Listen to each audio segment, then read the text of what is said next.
Fala galera, tudo bom? Mais uma vez, professor Marcelo do Espírito Santo Campelo, trazendo para vocês aqui mais uma aula. Hoje a gente vai trabalhar a parte de núcleo interfásico, é uma parte importante aí dentro da biologia, de maneira mais específica da biologia celular, trazendo aí agora uma das partes mais importantes, sem sombra de dúvida, da estrutura celular, que é o núcleo. Então, nessa primeira imagem que você está vendo aí, nós já temos uma célula bem bonita, né, bem identificada aqui, e como na grande maioria das vezes o núcleo é aquilo que você vai observar bem no centro, bem centralizado, geralmente de estrutura bem circular, é a maior estrutura que você vai encontrar na célula na grande maioria das vezes, e serve para a gente identificar muito bem como toda essa estrutura nuclear funciona. Só de visualizar ela a gente consegue identificar isso. Bom, principais características.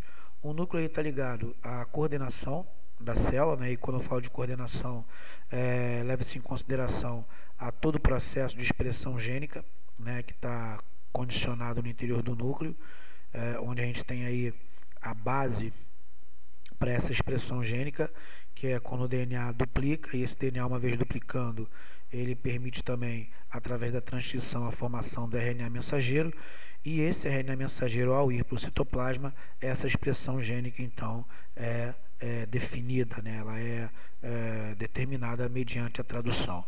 Então, quando eu falo de coordenação, a coordenação está diretamente ligada a essa produção de proteínas, né, que acontece até, de certa forma, em um segundo plano, quando se fala de núcleo, né, porque vai acontecer fora dele, mas tudo está relacionado e condicionado a ele. Duplicação e transcrição, que eu acabei de falar, são dois processos importantes, né, produção de DNA e a produção de RNA, dos três tipos de RNA, o mensageiro, o ribossomial e o transportador, tudo isso vai acontecer no núcleo.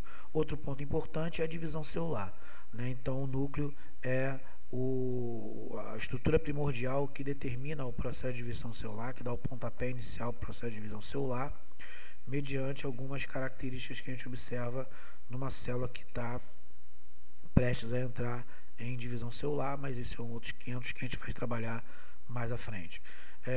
O núcleo também tem como característica a proteção, né? Então a presença do núcleo, a existência de uma carioteca que delimita, que vai proteger o material genético, né? Então daí esse ponto importante, a proteção desse material genético, a proteção das estruturas mais importantes que nós vamos ter no interior da célula. Outro aspecto importante é que, como eu falei anteriormente, no primeiro slide, é a região mais visível, né? Geralmente ele está centralizado, ele é compartimentalizado, né? Então quer dizer que ele é um dos compartimentos mais importantes, né? E hermeticamente não, mas mais importantes que envolve o material genético, tá? Onde ali no interior nós vamos ter reações químicas que vão acontecer exclusivamente ali, como eu falei, por exemplo, do fenômeno da duplicação e da transcrição, e também a manutenção desse volume, né? Ele vai apresentar um volume principalmente relacionado aí às concentrações de heterocromatina e eucromatina.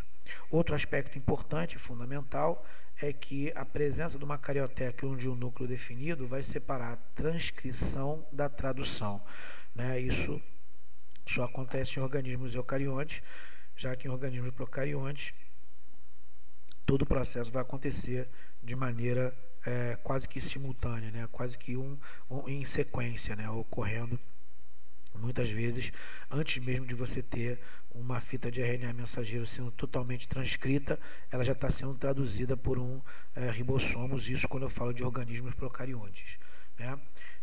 Então a presença do núcleo é importante para ter essa separação de transcrição e tradução.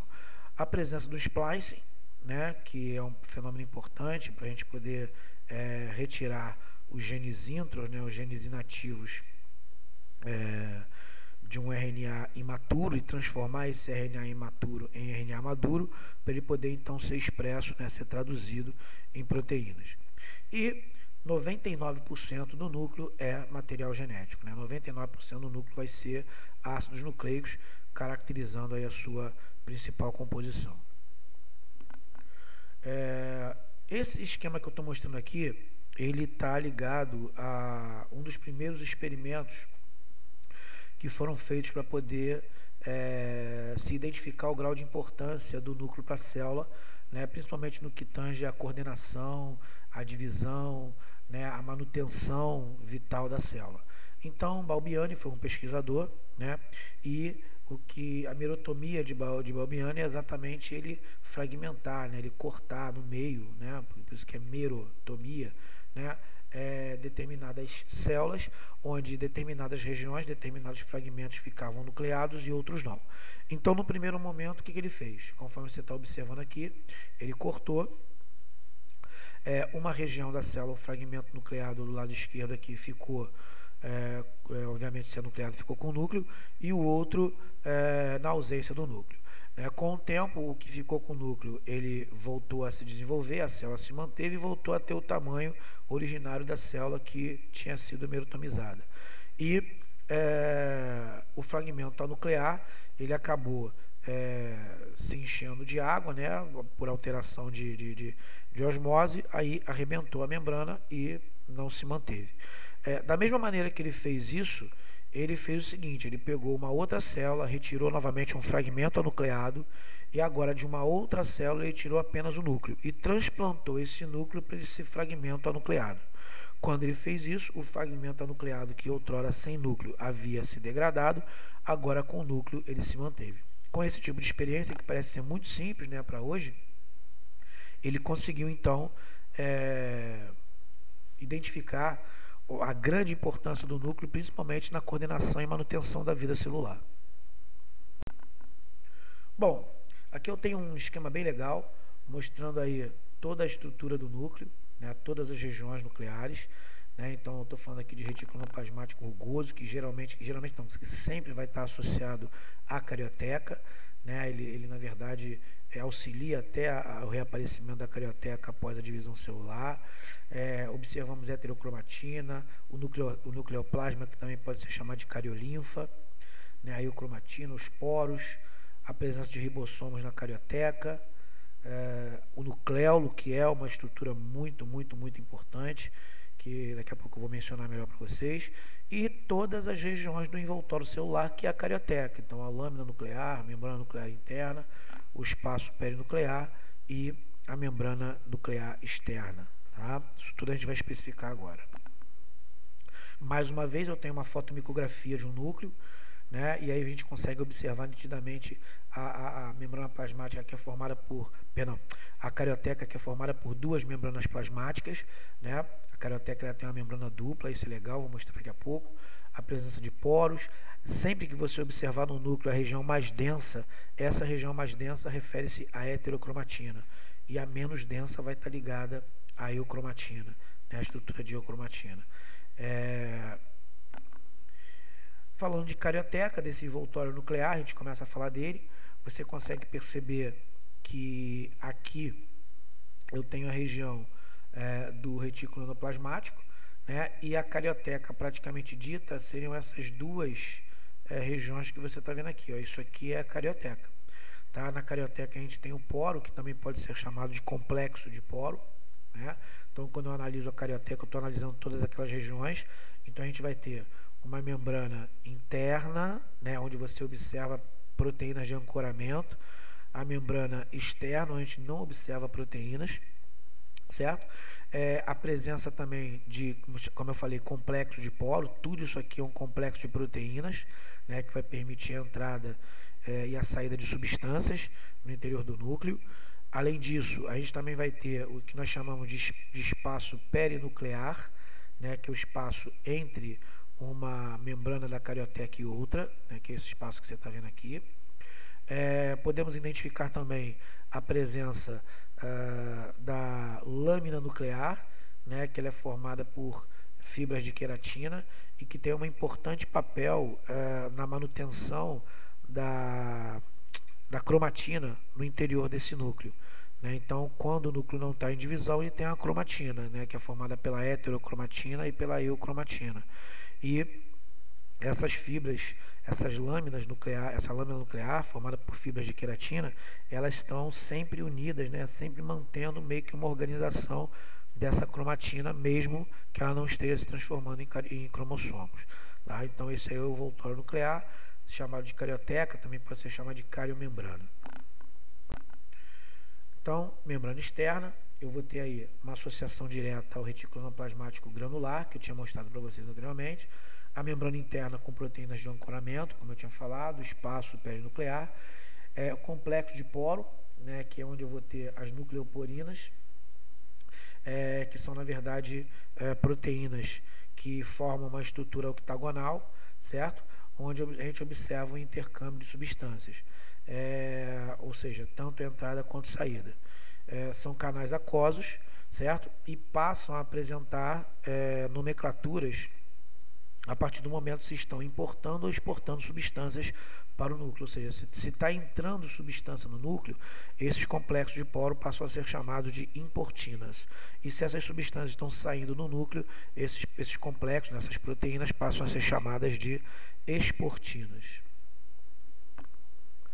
O nucleoplasma, também chamado de cariolinfa, né, ele é uma solução aquosa, né, ele vai ter uma quantidade significativa de água, quantidades assim bem similares ao que a gente observa no citoplasma, e nós vamos ter ali no interior uma série de substâncias. Eu botei pelo menos algumas, né, de importância aqui. DNA polimerase, na verdade, os vários tipos, né, os vários modelos de DNA polimerase, que a gente sabe que tem DNA polimerase 1, DNA polimerase 2, 3 e assim por diante. A RNA polimerase, vários nucleotídeos, já que você tem um processo de produção de DNA, de RNA, de maneira significativa acontecendo, né? RNAs, né? O transportador, o ribossomial, a mensagem que estão sendo produzidos aí para ir para o citoplasma. Um núcleo esqueleto, né? Que sustenta a cromatina, isso é interessante porque alguns livros não trazem esse tipo de conceito, mas existe um conjunto de proteínas que saem para poder sustentar a queratina juntamente com a lâmina nuclear, né, de queratina, que eu mencionei anteriormente.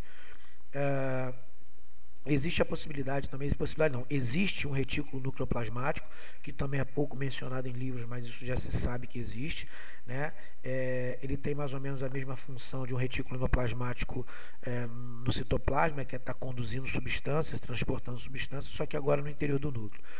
Apresenta cálcio e também túbulos para sinalização, né, em relação a determinadas proteínas que, quando uma vez sinalizados, ativam o núcleo a produzir, né, a alterar o metabolismo para produzir uma proteína ou outra, certo? Então seria mais ou menos isso, dando continuidade. Nucleolo, né, onde a gente vai observar aí um aglomerado, um conjunto, né, onde eu encontro basicamente RNA, proteínas e ribossomo, correto?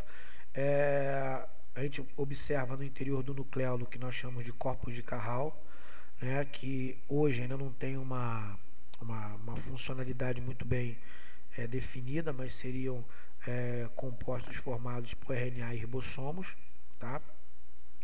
Produção de ribossomos, então é no nucleolo que o ribossomo é produzido, né, que essa organela tão importante para a síntese proteica é produzida.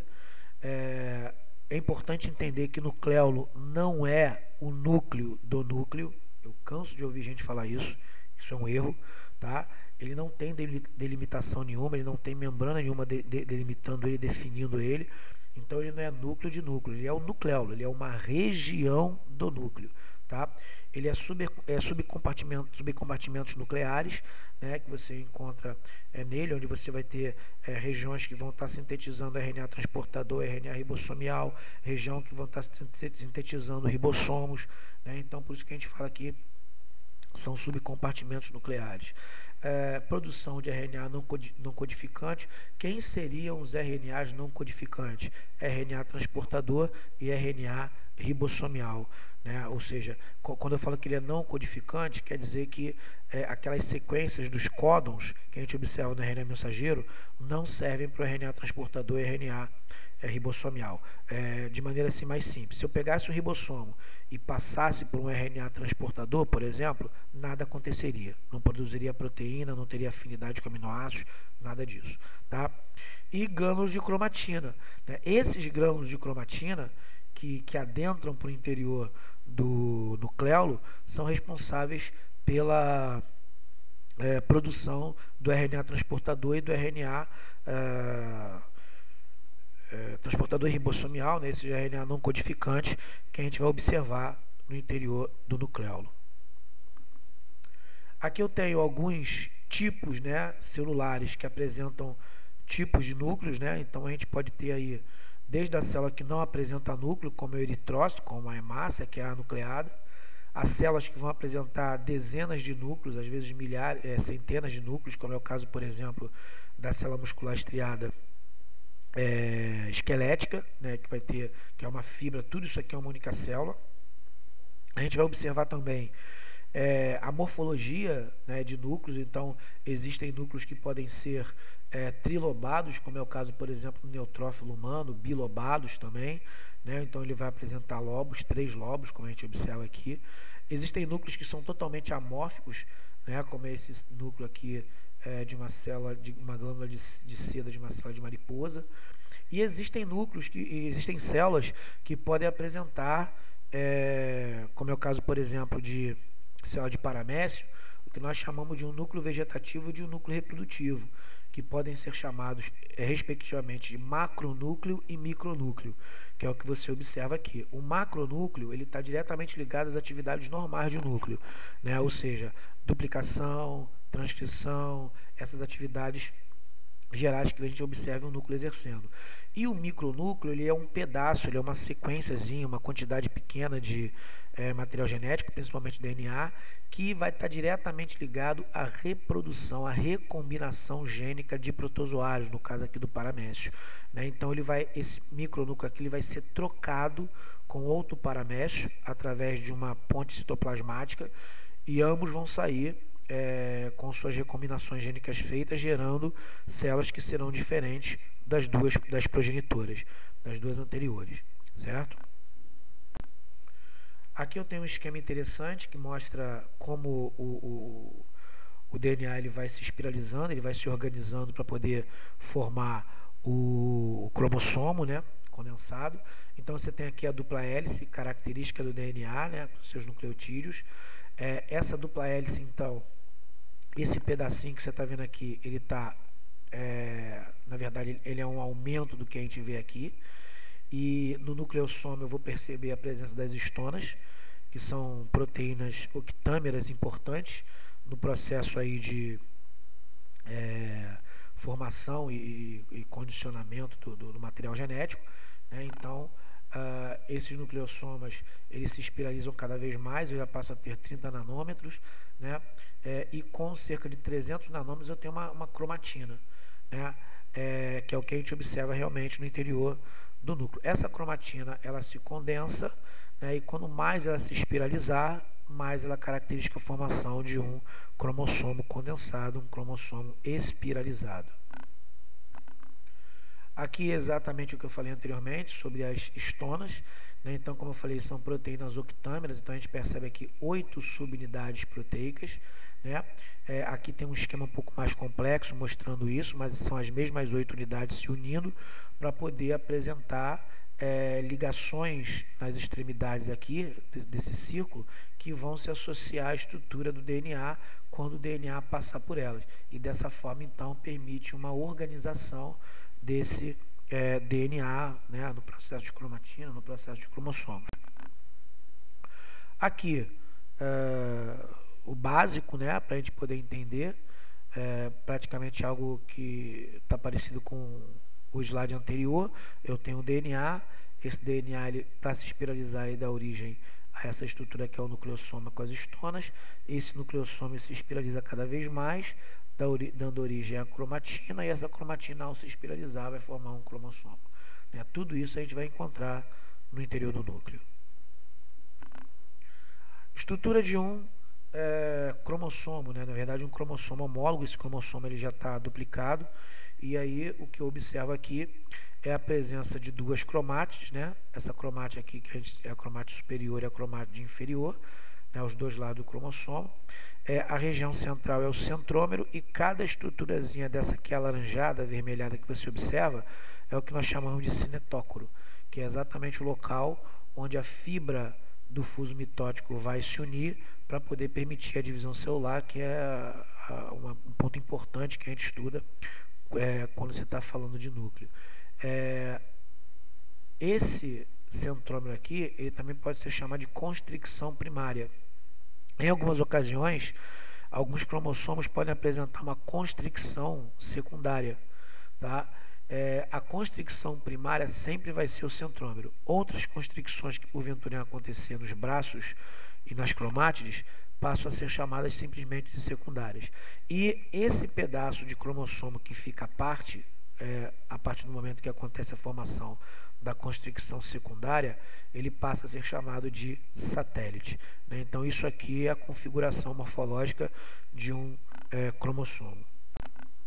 Aqui eu tenho tipos de cromossomos, né? Então a gente observa aqui os tipos cromossomiais, onde eu vou observar que na espécie humana a gente só encontra esses três aqui, né? Então a gente vai ter os tipos cromossomiais que são o metacêntrico, né, o submetacêntrico, o acrocêntrico e o telocêntrico.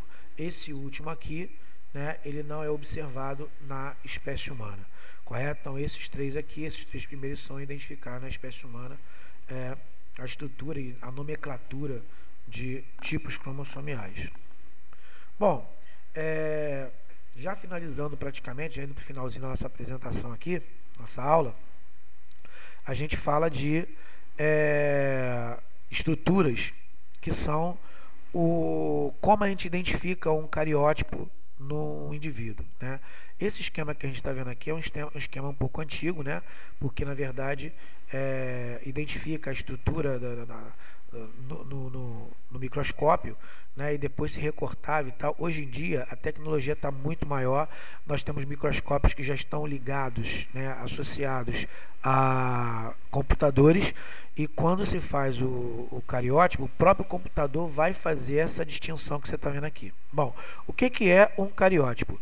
O cariótipo é a maneira que nós temos de organizar os cromossomos de uma espécie ou indivíduo de acordo com o tamanho, de acordo com o tipo e de acordo com a quantidade. Então, cariótipo é a organização dos cromossomos de um indivíduo de acordo com o tamanho, com o tipo e com a quantidade. A partir daí, então, a gente vai ter um cariótipo. Como é que a gente tira o cariótipo? Como é que a gente faz o cariótipo? Retira-se o sangue do indivíduo, né?